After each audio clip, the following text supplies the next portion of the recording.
Hello everybody, you're very welcome here to Beattie's farm in the Glenpark Road here. It's our family run farm here. All our stock is all farm quality assured, which in farm quality assured means that the stock is often with top quality and they kept all the recommendations, how they're fed, how they're dosed, and all the records are kept of them, and that's from your farm to produce the best beef you have to the fork.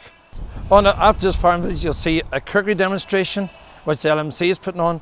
And a lot of stock, which you see, the meat which is produced is coming directly from the farms here.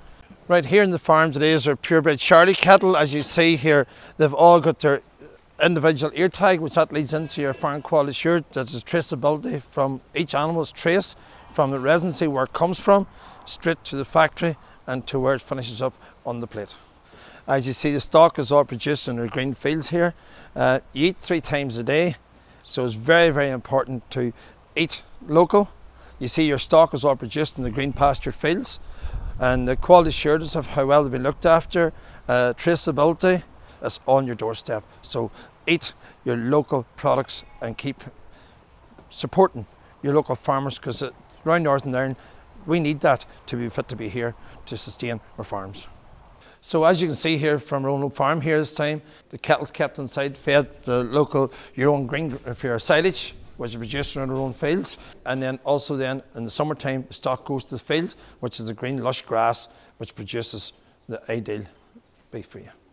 And as you see here in front of me here, this time is our silage, and it's was mixed along with it. There's a meal, and a lot of the meal is all locally grown here in north and south of Ireland here, which is all quality assured standard also, which must be your biggest majority would be barley and wheat. And a lot of the kids don't really understand that some of your barley and your wheat we're going to make your bread. That's where it comes from. It comes from your farming background, from your ground. Feed your livestock and also feeding yourself.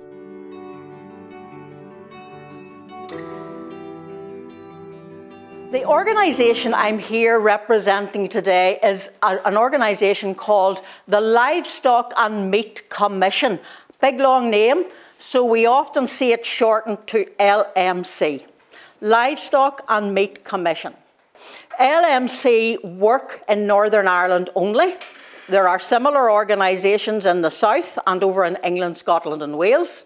And their job is to look after the quality of all of the beef and lamb that's produced in Northern Ireland for people to eat. A couple of important things there: only in Northern Ireland, and secondly, only beef and lamb. So they have nothing to do with pork or bacon or chicken or any of those other meats, just beef and lamb. So think about the cows that you see in the fields now and the sheep that we see in the fields. And by the way, LMC have nothing to do with dairy cattle, just beef cattle. Now, we all know that farming is really important in Northern Ireland, isn't it? It's one of our main industries, and the meat industry is a very important part of the farming industry as well, and we're going to learn more about that today. So, LMC, who do you think they work with? What group of people do you think they work with? Yes? Farmers. They work with farmers a lot. So LMC are based in offices not too far from here, actually, Lisburn, and they spend quite a lot of time out and about working with farmers. And they're trying to make sure and help the farmers to make sure their meat is the very best in the world. And you know what? It is the best in the world. It's the best because of 2 things. Number 1, the hard work that the farmers do. And secondly, something else makes our meat really good. I wonder, can you think what that is? What's the second thing that we have here that makes our meat good? And it's something that we complain about a lot. Yes? The rain, correct. So the rain that we have, we've had a bit too much of it recently, but the rain that we have makes really good, nutritious grass, so that the animals, when they eat that grass, they're eating nutrients, and those nutrients turn into nutritious meat. So we know that our meat will taste really good. So we are very fortunate to have lovely green, lush grass here. Some countries don't have that grass because they don't have a climate like ours, and they might be feeding their animals on other food other than grass, but we know that grass-fed animals produce the best meat, and that's how our animals are fed. Okay, folks, now, I want to think, before we go on any further, I want us to have a wee think. about our diet. Now, some people might hear that word and think, oh, that means you're trying to lose weight, you're slimming, a slimming diet. We're going to talk about our diets that we have every day, because what you eat every day is your diet. And what you eat makes you the person you are. Some of us might have a healthy diet, and some of us might make some improvements. Some of us might have an unhealthy diet. So if we think about the food that we eat, we can divide it into groups, and I've got some food sitting in the front of my table here, and we're going to talk about those groups. And the first group I have here, I've got some little farm animals to remind us of the animal foods that we eat. I've got a cow to remind us of beef, but not only beef. We get milk from our cows, and remember that that milk is made into things like cheese and yogurt. And we've got a pig here. What's the meat we get from a pig? Pork. And what do we eat sometimes for breakfast? Sausages, bacon, all of those things. I've got here a little sheep. What's the meat called that we get from a sheep? Lamb. And by the way, I know some people who say, oh, I wouldn't eat lamb. It comes from a little baby. The lamb that we eat doesn't come from a little baby. The lamb that we eat is from a young animal, but fully grown. So, I want you to have a think. Now, tell me what these animal foods are really important for. What nutrition, what nutrient is really important that we get in animal foods? Protein, good man, that's exactly right. Why is protein important for us? What does it do for us? Yeah. Keeps us healthy. Yeah, it keeps us healthy. But when you're young, what's it doing for you? What's protein doing for your bodies? Making you active. It's making you active. It's making you More energy. grow. It does give you some energy, and it's very important to not only make you grow and make your muscles grow, but also if you get hurt or you get sick or whatever happens, something goes wrong with your body, it repairs your body. And the protein that we eat from animal foods is very high quality. That's important to know. We do get a little bit of protein from some plant foods, but it's only some protein, and it's not all the protein we eat. This is a really important group of foods, our protein foods. Now, look at the box I have next of all. I've got all kinds of fruit and veg in here. I've got an apple, a tomato, an onion. I've got a banana. I've got a carrot and a parsnip. Some grapes. There's an orange in there. What's this? Celery. That's celery. Well done. How did these all start out their life? What were they at the beginning? They started out as, they might have started as a seed, yes, and then we could call it a plant. Okay, these are all plant foods. Some of them grow on trees, some on the ground, some under the ground, but they're all plant foods. And this is also an important group, because this is the group of foods that sometimes we're short of. We don't eat enough of these. This is the one that we're encouraged to eat more of. How many portions do we think we need to eat in a day? 5. And the recipe I'm using today has quite a lot of plant foods in it, and I'll tell you about that later. Well, some interesting things in here, aren't there? We've got noodles, we've got a yogurt carton, tin of peas, there's chocolate, there's potato, cheese and onion, there's Coke, there's some soup. All of these things have been somewhere before they ever got to the supermarket. Factory. And in that factory, the food was changed. So sometimes we can eat processed foods that aren't good for us, and we need to be careful about them. How can I find out what's in packets like these, or the chocolate, or the crisps? How can I find out? Absolutely, because it is the law that anything that's in a packet or a can or a carton must be listed on that package. Otherwise, the law's being broken there. So we can be responsible for our own health by reading packages. On the table there are carbohydrates, and these are the things that make us feel full up when we eat our food. I've got bread here, I've got some breakfast cereal, I've got some potatoes and rice and some pasta. They're the ones that we eat and enjoy with our meals, and they fill us up. Carbohydrates. Now, most of the meals that you eat would have a carbohydrate in it, if you think about it, wouldn't it? You might have bread for your breakfast and toast or cereal. You might have a sandwich at lunchtime. You might have rice or pasta or potatoes. They fill us up. Now, all these have an important job to do. These keep our bodies working efficiently. Our box of plant foods, important for all the parts of our body, like our skin, our nails, our teeth, our hair, all very important. Now, we said earlier that if we eat one food all the time, we're not going to be very healthy. So what would be a rule, would you say, to give us a healthy diet? What's a good rule to remember? Eat one of every category. Try and eat from different groups. That's perfect. Yes, eat a variety of food, not all from one group. I'm going to talk about our recipe. We're going to move on and get it started. And the recipe I'm using comes from our new little recipe book. This has been designed especially for you in primary schools. Lots of different recipes for you. And the one I'm going to cook today is called tikka mince. Now I have a packet of beef mince here. And if I look at it, I get some information from the packet. I get quite a lot of information from the packet. We talked about LMC earlier. Now, what LMC do is they help the farmers to make the farm as good as it can be so that we have good quality meat coming out of that farm. All of the advice that farmers get, it could be put under 3 headings. First of all, food safety. Isn't it really important for us to know that the food we eat is safe for our bodies? Just think if farmers didn't know about food safety.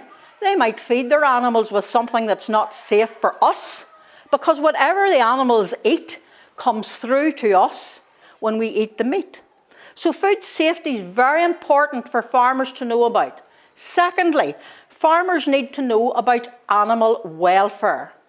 And that's got to do with everything that happens to the animals on the farm, and when they're being transported, and when they need a vet, and when they're being fed, and when they're out to pasture. Farmers need to treat their animals kindly and not cruelly. Because if we thought of animals being treated cruelly, well, we wouldn't want to eat those animals.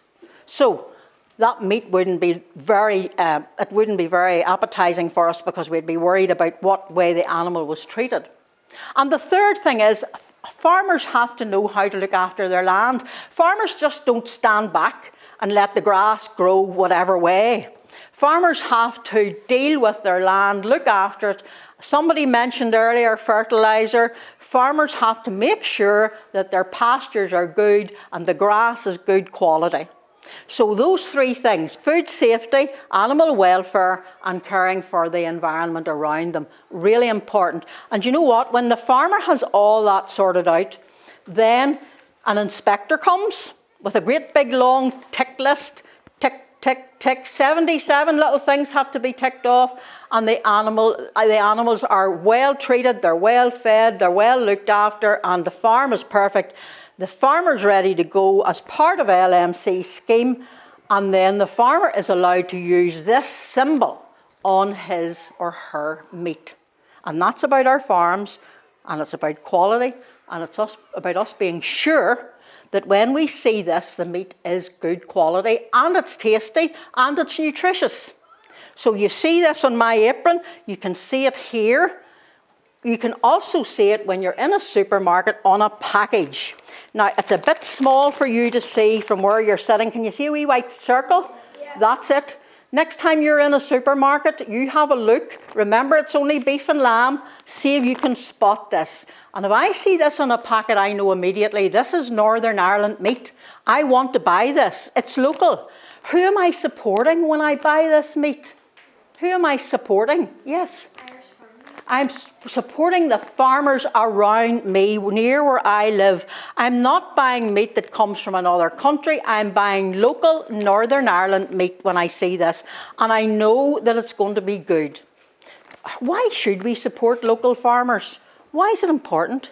When we buy local food, we're buying food nearby, but also we're keeping our money here in Northern Ireland. We're keeping our money here in our economy. I'm going to get this pan heated up, and I'm going to get this packet of mince opened up and ready to go. By the way, if I'm in a butcher's shop, I can't see packets of meat because it's not in packages, it's all sitting nicely arranged on a counter. And I can't see whether it's farm quality assured. How do I find out? You ask the butcher where his meat comes from. Now I'm going to put this meat in when my pan is heated up, and I want to hear a good sizzle. If I put the meat into a cool pan and then turn it on, oh, it's going to lie there and get kind of grey coloured. It won't look great. So I want a hot pan. I want my mince to brown. Really important to cook mince properly and cook it thoroughly. So when it's hot, it's going in there, and then I'm going to tell you about the other ingredients I have here. This is a really straightforward, easy recipe. At the end, some of you might think to yourselves, oh, I could have a go at that. I could give my mum or my dad or my big brother, whoever does the cooking, I could give them a hand in the kitchen and we could cook this together. This would be a change. Did you know minced beef is one of the most popular meats that people buy? I'm sure you've all got your favourite minced beef recipe. What is it? Spaghetti bolognese, good one. I like it to stuff tacos. You like it? In tacos. Oh, okay, yes, and tacos, delicious. Wee bit spicy, yeah. Anything else? Any other favourites, yeah? Yeah, okay. Some people just like to have mince and carrots and potatoes, yeah? Minced beef stew. Nobody's mentioned my favourite. Mine's, well, cottage pie, actually. Shepherd's pie is made with, if you think about it, the shepherd lamb, okay, but the cottage pie, nobody's mentioned my favourite, the one that's a wee bit spicy and it has red kidney beans in it. Chili, that's my favourite. Okay, let's get the meat in here. Right, guys. Okay, now, did you notice that I haven't put any oil in here or any fat? Because I've got a non-stick pan and I'm using mince, I don't need any extra fat. That's a good thing. I just need to break this up. The little white specks that you see, even though this is low-fat, lean mince, there are still some little white specks of fat, and those will melt down and this won't stick. So we need to keep that frying away now until it's cooked. While that meat is cooking, let me tell you a little bit more about LMC and what they do and what this sign means. If I can see the farm quality assured sign on a packet of meat, there will also be a little code on this meat packet. And it's something that you know nothing about. And I don't really know how it works, but if I tell you now, in here, down here, there's a little row of letters and numbers, and that's called the traceability code. If I needed to find out, let's say I had a problem with this meat, it hasn't happened to me yet, but if I needed to find out more about where this meat came from, the traceability code, that little row of letters and numbers, if I take this back to the supermarket, they will use that and they will be able to trace this meat right back to the farm. So in other words, that little traceability code tells us where the meat came from. Let's think right from the start. From the cow to the place where the cow was slaughtered. It had to be transported. That traceability code tells us all that information.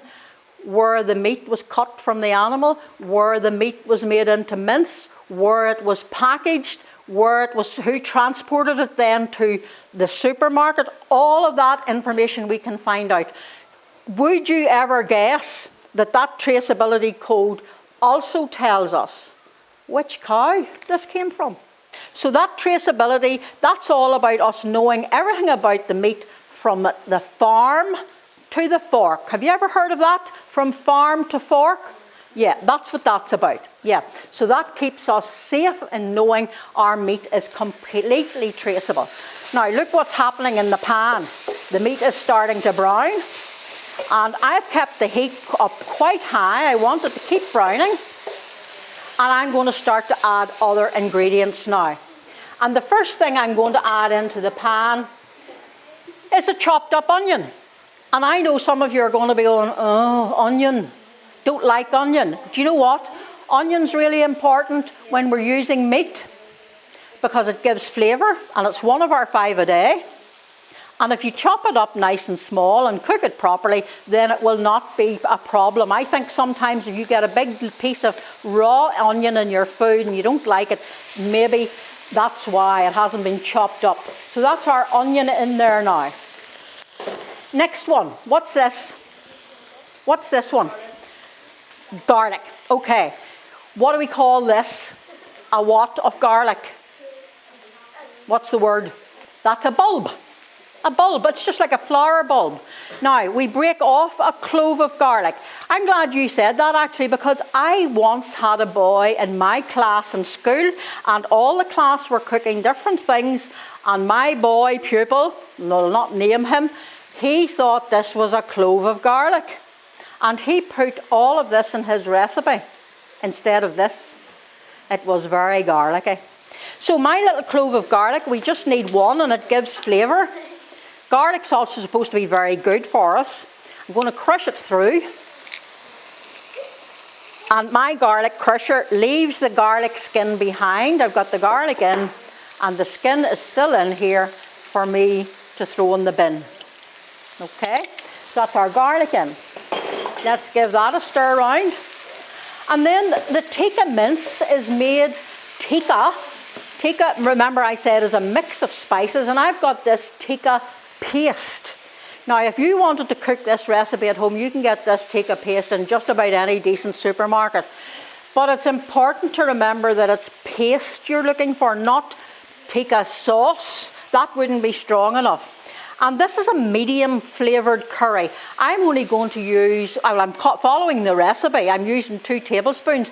If you were cooking this at home and you thought you wanted it a bit hotter, you could add more of this, more spicy. Some people would like it more spicy. If you like it a little bit cooler, you just add less. So let's get our 2 spoonfuls of tikka paste in there. Okay. And then I give it a good stir around. The next thing I'm going to add is my tin of chopped tomatoes, and this is going to help to make the sauce. If you bought the whole tomatoes, you'd have to cut them up first. In that goes.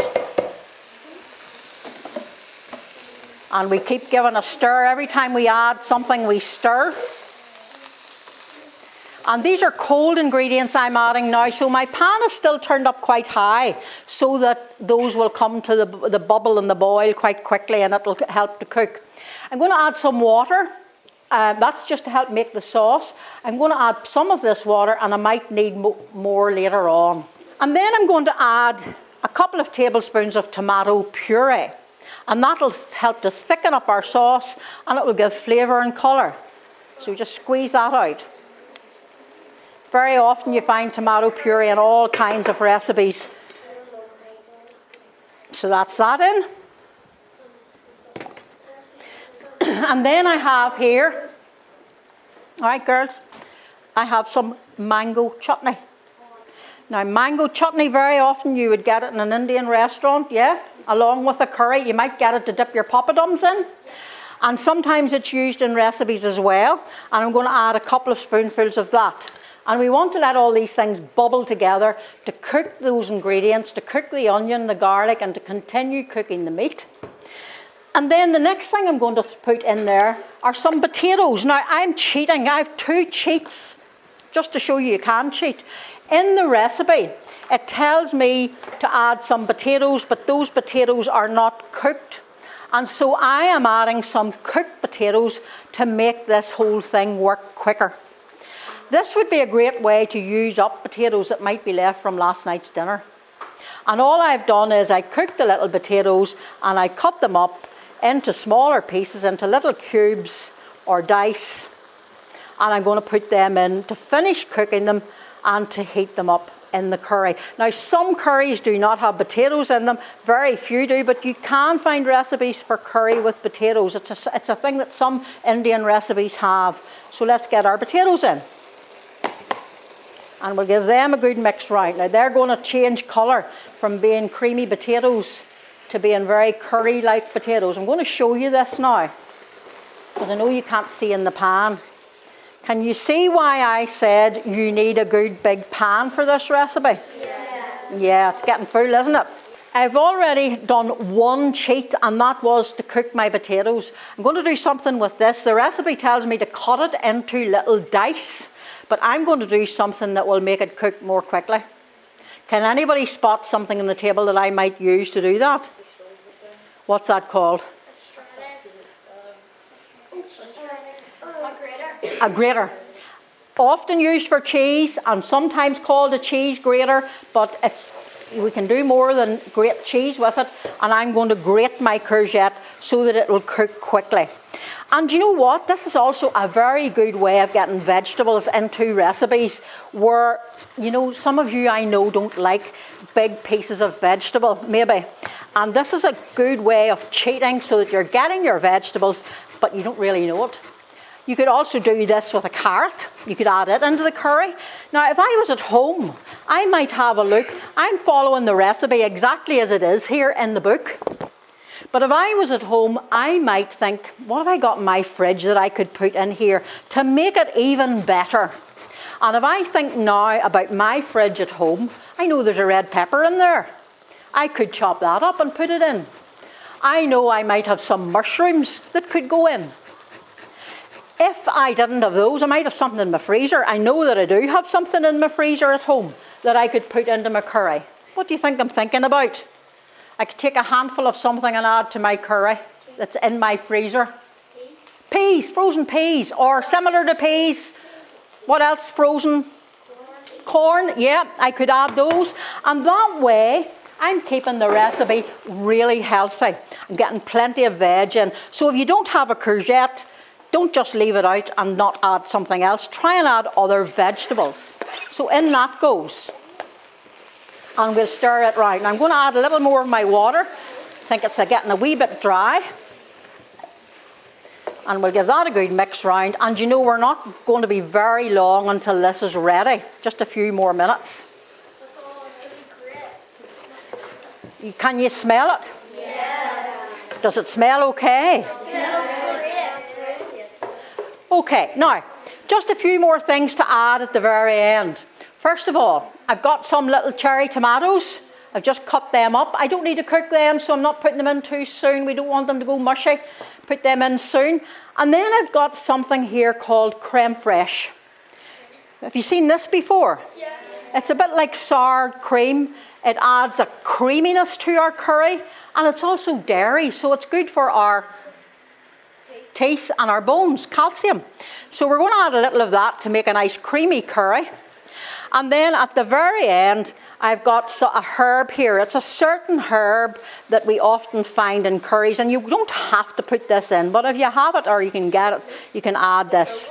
Now, it might look a little bit like parsley, but it's not parsley. If I show you, what's the one we get in curry sometimes? Begins with C. Coriander. Now, I've washed it. Coriander, you can use the stems because they're nice and soft. Some herbs are hard and you have to cut the stems off. I'm just going to chop it up and I'm going to put that in as well at the end. You don't put coriander in too soon because if you do, it turns a kind of nasty grey colour. So do you know what? We're very nearly finished. We're just going to give it a stir and keep cooking for another minute or so. Let's get the tomatoes in. Nearly finished. Let's get our spoonful of creme fraiche in. Now, something really important. I've just turned off my cooker. I want it to cool down a little bit because if I add this is a low-fat creme fraiche, and if I add this to a bubbling pan, the chances are that it might just split. In other words, there'll be wee white lumps. It won't taste any different, but it doesn't look great. We don't really want that to happen. So let me get a good spoonful of this creme fraiche in, and this will make a nice creamy curry that, if I show it to you now, and then I'll show it to you later, you'll see the difference. Okay, that's our tikka mince nearly ready. Good big loaded spoonful of creme fraiche. And most of the coriander. I'm just leaving a wee bit behind because I'm going to be a wee bit fancy today. Now, by the way, sometimes people look at me and they see me wearing this uniform and they think I'm a chef. I'm not a chef at all. But it's important when you're cooking food that you're clean. I washed my hands, I can promise you. I did it just before you came because I knew I wouldn't have be able to get to the sink very easily before when you did come in. I washed my hands. My uniform keeps me clean, but it also keeps the food clean so that nothing comes off my clothes onto the food. And when you're cooking at home, you should really be prepared to cook by doing those things, by washing your hands and by putting on some kind of protection. Now, there's our curry. How does that look? So nice. Let's put a portion into the bowl and see what it looks like. Are we all ready to have a sample? Yes. Good. Now, what's going to happen? I'm going to pass round some forks. And can I just ask you, when you get your sample, I want you to take great care, please, not to spill it in your uniform because curry does leave an awful stain. And especially, never mind your uniform, don't be spilling it on the good carpet or the floor, please. Just take your time and take care when you're eating your sample. I would appreciate that, and I know Mr. East would appreciate that too. So let's get the samples out and let's get the forks to you.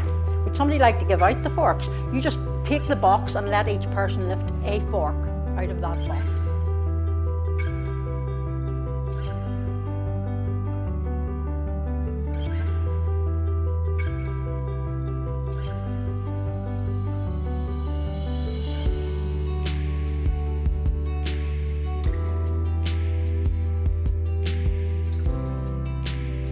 Again, I hope you enjoyed our cookery demonstration today this time, and again, I hope you learned a lot from it, where your food has come from, where your stock, how well they're produced under the Farm Quality Assurance Scheme. So when you're buying your products, please look to see your Farm Quality Assured standard logo on it. Thank you much.